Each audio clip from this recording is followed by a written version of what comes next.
para la Luna y otros cuerpos celestiales. 7:09 de la mañana, ya lo comentábamos revisando la prensa nacional e internacional. Prácticamente todos los portales de noticias en el mundo hacen alusión o se refieren al debate ayer en el que Donald Trump y Joe Biden se vieron las caras, organizado por CNN con una dinámica particular, sin público, sin interrupciones. em, Permitió quizás que pudiesen, sin interrupciones, plantear o discutir los temas que fueron los ejes centrales del debate, principales preocupaciones de los norteamericanos. Pues para hablar de este encuentro, Francisco Pelayo está con nosotros. Él es politólogo, egresado de la Universidad Central de Venezuela, analista político, radicado en Washington, D.C., que además tiene experiencia en comunicación de campañas y de gobierno. Francisco, es un gusto conversar contigo. Buenos días. Hola, buenos días, gracias por la invitación. Francisco, bueno, tus primeras impresiones, porque la mayoría de los titulares hablan del contraste de lo que se vio ayer en el debate. Sí, bueno, primero recordarle a tu audiencia que quizás no siguen este tema tan de cerca, que es la primera vez en muchos años o en la historia que hay un debate presidencial tan previo a las elecciones. Ujú. Estamos terminando el mes de junio, estamos aproximadamente a 130 días de las elecciones y normalmente los debates presidenciales se organizaban a través de la Comisión Nacional de Debates Presidenciales. Ujú. Y esos debates se hacían tres debates, uno para el vicepresidente y dos para los presidentes, empezando en el mes de septiembre. Debido a que las elecciones son en noviembre, siempre buscaban hacerlos más cerca para que las personas tuvieran más presente lo que estaba pasando cerca de la elección. Entonces, con ese preámbulo, obviamente lo que vimos ayer fue una noche difícil para el presidente Biden Ujú. y su campaña. Obviamente él tenía la misión de poder reasegurarle al electorado de Estados Unidos de que él estaba en condiciones plenas de seguir gobernando por 4 años más y su desempeño no fue el que ellos deseaban en tema de cómo podía no solamente comunicar su mensaje, sino la vitalidad que transmitía. Obviamente ellos informaron luego que el presidente tiene días con un resfriado y que eso tuvo parte en su desempeño. Sin embargo, sí vimos momentos en donde le ganó o los nervios o el tartamudeo o simplemente tuvo lapsos en donde no logró comunicar su mensaje claramente. Del otro lado, vimos a un Trump un poco comedido en Sí. cuanto a lo que normalmente se ve en sus mítines y en sus actividades políticas. Sin embargo, es el mismo Trump que hemos visto desde que se lanzó a la escena política en el 2015, alguien que dice lo que piensa sin ningún tipo de fundamento en hechos y que atribuyó cosas a los demócratas que, digamos, son en muchos casos teorías conspirativas, Ujú. como decir que los demócratas apoyan el aborto a los 8 o 9 meses, inclusive matar al niño después de que nació, o sea, una cosa que no tiene ningún sentido, y también atribuyó cosas al presidente Biden que no están apoyadas por ningún dato. Entonces, en general, el balance del debate es que vemos el contraste.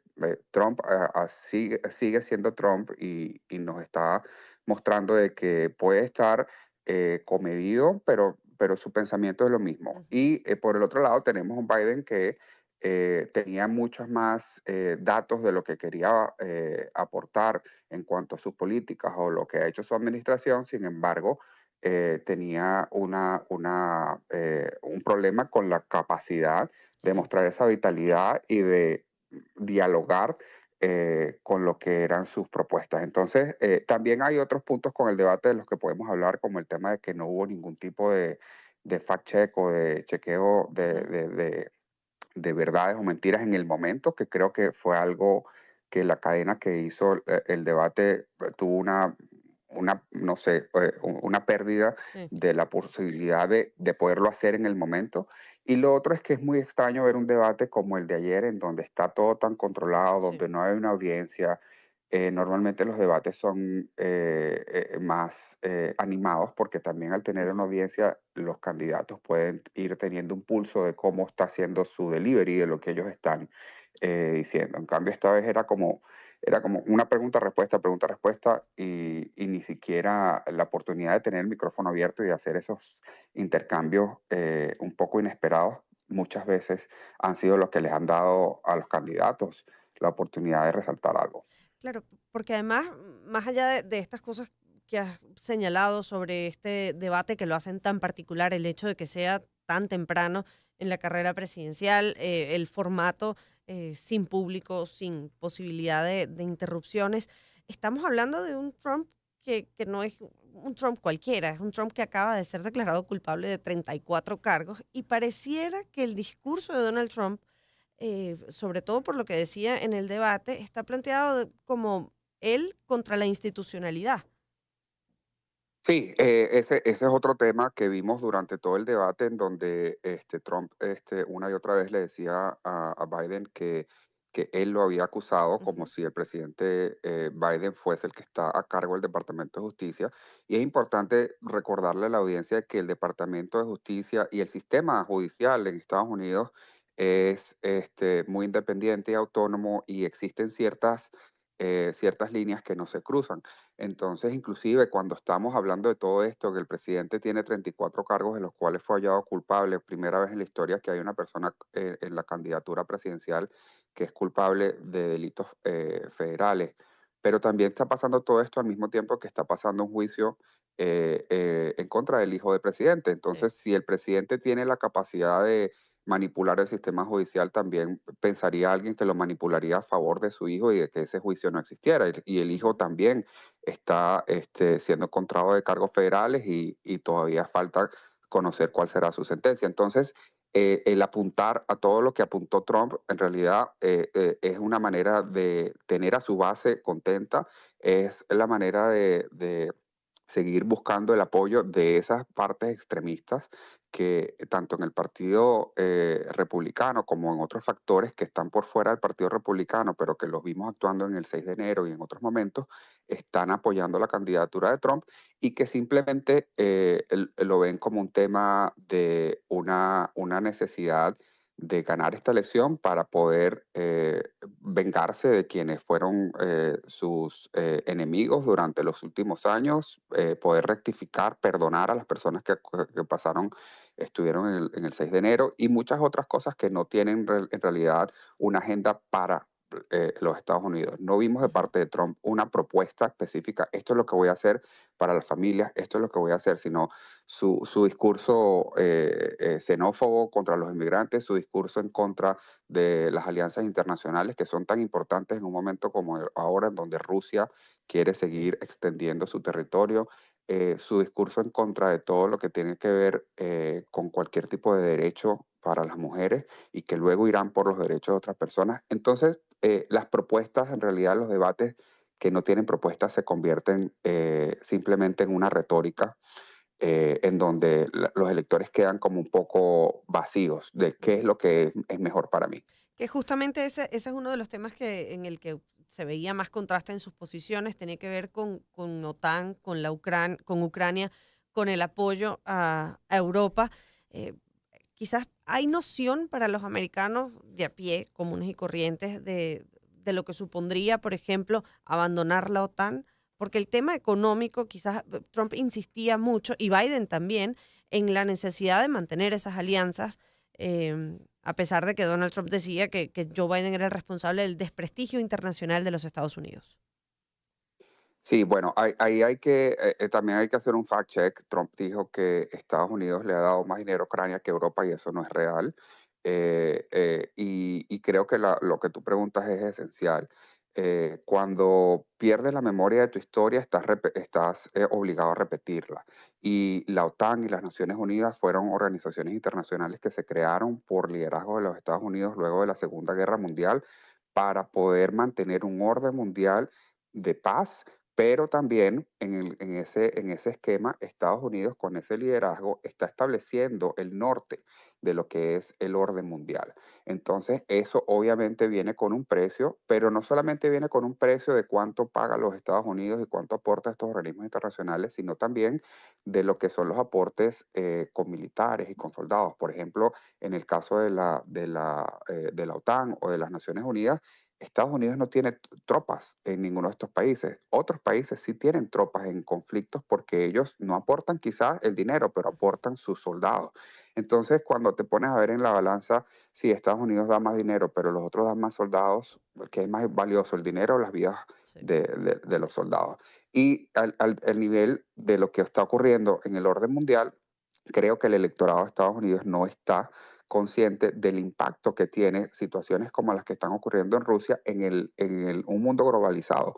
La situación obviamente de Ucrania impacta directamente a Europa, los precios de la comida, el precio la gasolina, todo eso está directamente impactando el bolsillo de los europeos, pero todos estamos en una misma economía globalizada en donde existen impactos en nuestro país. Y finalizo con decirte que todas estas organizaciones internacionales tienen y han tenido siempre una visión a los Estados Unidos de liderazgo, pero durante Trump vimos cómo eso se disminuyó, porque Trump lo que hacía era insultarlos y decirles que no quería nada con ellos, Mm. y al final del día los Estados Unidos ha podido recuperar ese lugar en donde buscan el consejo y siguen el liderazgo de Estados Unidos con la presidencia de Biden.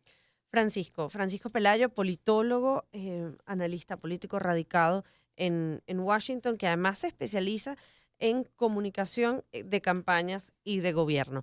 Este debate fue acordado por ambas partes, por ambos comandos de campaña. Y pareciera que el comando demócrata, el equipo de Joe Biden, falló porque se expuso a no poder demostrar uno de sus objetivos que tenía que ver con la capacidad física, mental de Joe Biden, que lucía muy disminuido en contraste con la imagen que proyectaba Donald Trump. Eh, Pasa a tener relevancia entonces la figura, y sobre todo también por las circunstancias de Trump, pero la figura de los vicepresidentes. ¿Cómo se juzga la figura de Kamala Harris en los Estados Unidos, su rol como vicepresidenta, toda vez que ambos candidatos superan los 80 años prácticamente? Y, y bueno, es una posibilidad que corresponda a otro tener que asumir. Sí, bueno, en cuanto a lo que es la dinámica del debate, es importante también recalcar que Biden, la campaña de Biden, estuvo siempre abierto a hacer el debate y en algún momento Trump no quería, después Biden no quería lograr que se hiciera un debate. Creo que fue importante para que existiese esta visión que tenemos el día de hoy, que pueda existir este análisis de cuáles serían los escenarios que habría que considerar luego de este encuentro.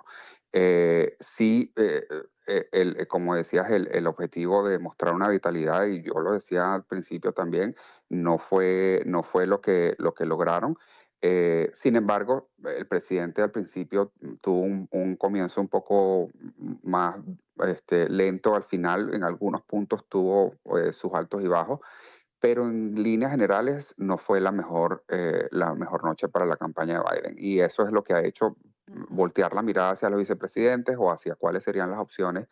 Creo que todavía es muy temprano decir si Biden se va a retirar de la campaña o qué sucedería. Si en el caso de que Biden decida no seguir su candidatura, obviamente hay que recordar que ya él tiene los votos de la base demócrata, que en la convención en el mes de agosto se formalizaría su candidatura, y no sería la primera vez que ocurriría que alguien que llegó con los votos no sería el nominado. En el año 1968 ocurrió una situación similar, pero sería bien inusual que algo así ocurriera. Entonces, si es la vicepresidenta o es otra persona, eso todavía no lo sabríamos. En caso de que eso fuese, hasta ahora no hay ninguna indicación como que el presidente se quisiera hacer a un lado.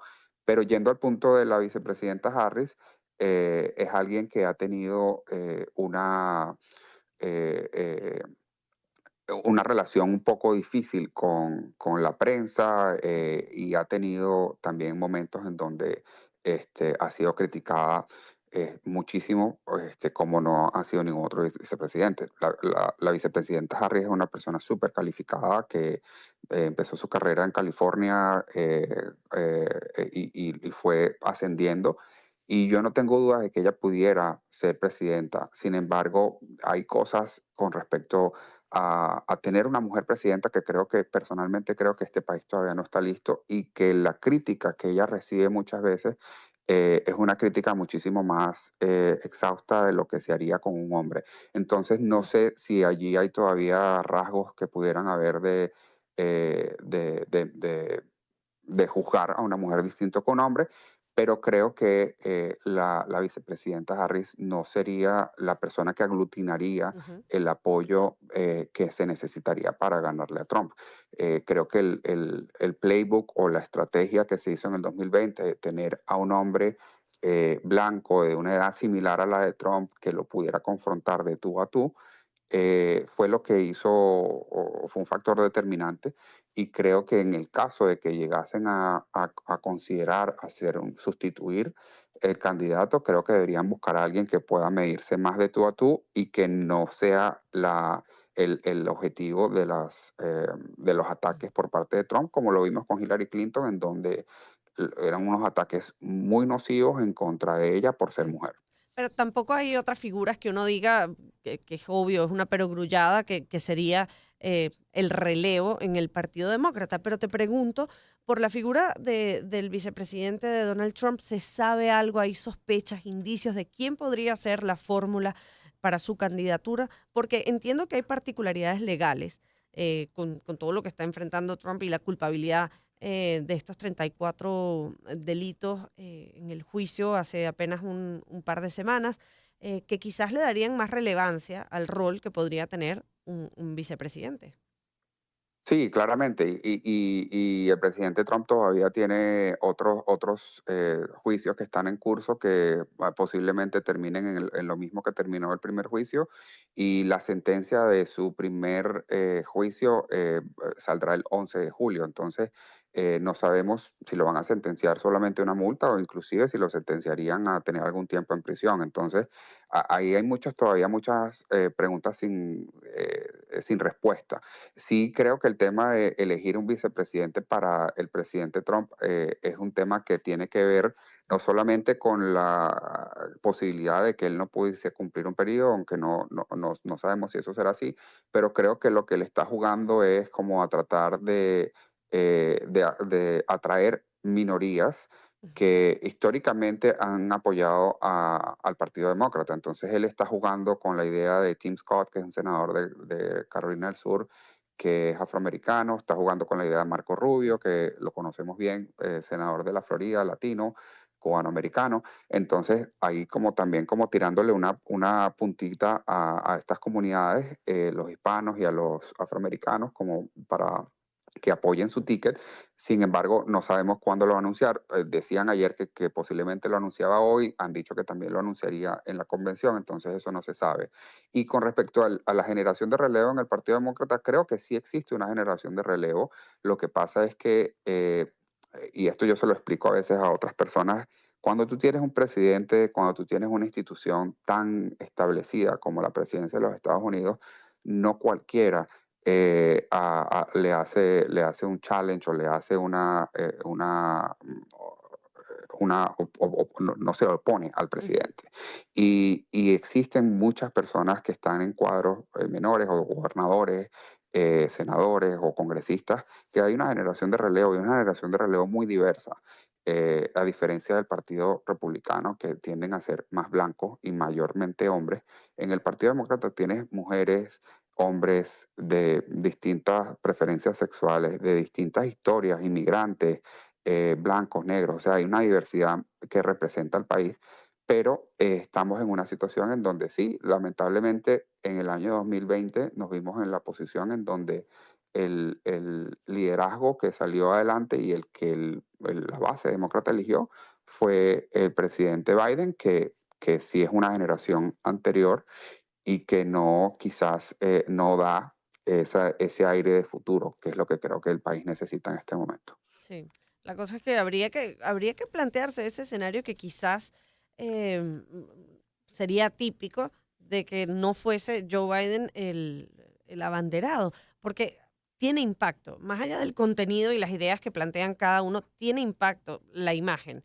Yo creo que además la reacción, no sé si tú estando allá has podido medir las reacciones, el análisis, los focus group que se hacen durante este tipo de debates. ¿Cómo percibió la gente la figura de Joe Biden? Sí, bueno, de los análisis que he podido ver entre anoche y esta mañana, hay distintas reacciones. Obviamente, muchas personas pueden ver el tema de la vitalidad del presidente como una preocupación.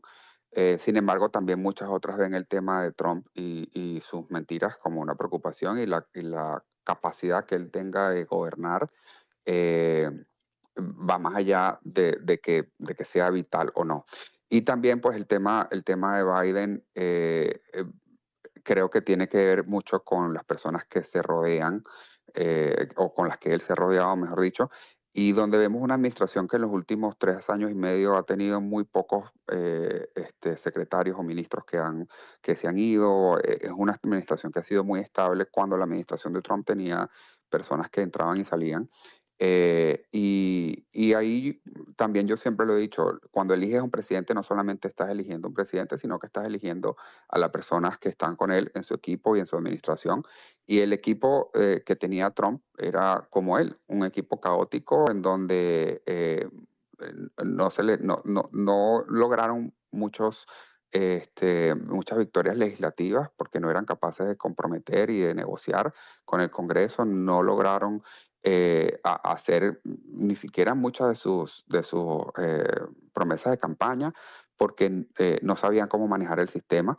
Y aquí en Estados Unidos dependes del Congreso para poder buscar fondos, dependes de otras instituciones para poder avanzar las políticas, y es algo que los demócratas y que el presidente Biden y su equipo lo saben manejar mejor. Pero creo que las personas, como se va acercando la elección, están pensando más en esas dos opciones. Y Sí. quizás mucha gente no quiere esas dos opciones, pero son las que hay hasta el momento. Bueno, Francisco, ha sido un gusto inmenso conversar contigo sobre este encuentro cara a cara entre Joe Biden y Donald Trump, organizado por la cadena de noticias CNN, que hoy está copando los titulares de toda la prensa internacional. Muchísimas gracias por estos minutos con nuestra audiencia. Gracias a ti por la invitación.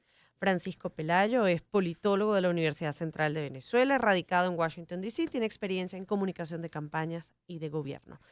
7:32 minutos, vamos a escuchar música de